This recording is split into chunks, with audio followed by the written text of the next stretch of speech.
दक्षिण आणि उत्तर सोलापूर तालुक्यात सध्या एम.के. फाउंडेशनचे संस्थापक अध्यक्ष तथा जनसेवक महादेव कोगनुरे यांनी गावभेट दौरा करीत सर्वसामान्य माणसांपर्यंत पोहोचून त्यांच्या समस्या जाणून घेताना दिसून येत आहेत।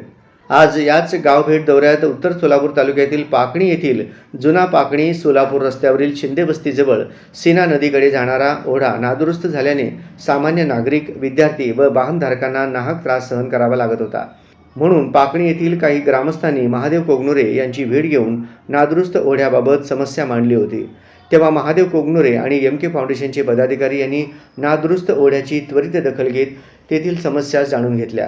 कारण या नादुरुस्त ओढ्यामुळे शाळकरी विद्यार्थी, महिला, वयोवृद्ध नागरिक, व्यापारी, नोकरदार तसेच वाहनधारक यांना नाहक त्रास सहन करावा लागत होता। यावेळी महादेव कोगनुरे यांनी नादुरुस्त ओढ्याबाबत संबंधित विभागाशी संपर्क साधत पाकणी ग्रामस्थांना मोठा दिलासा दिला।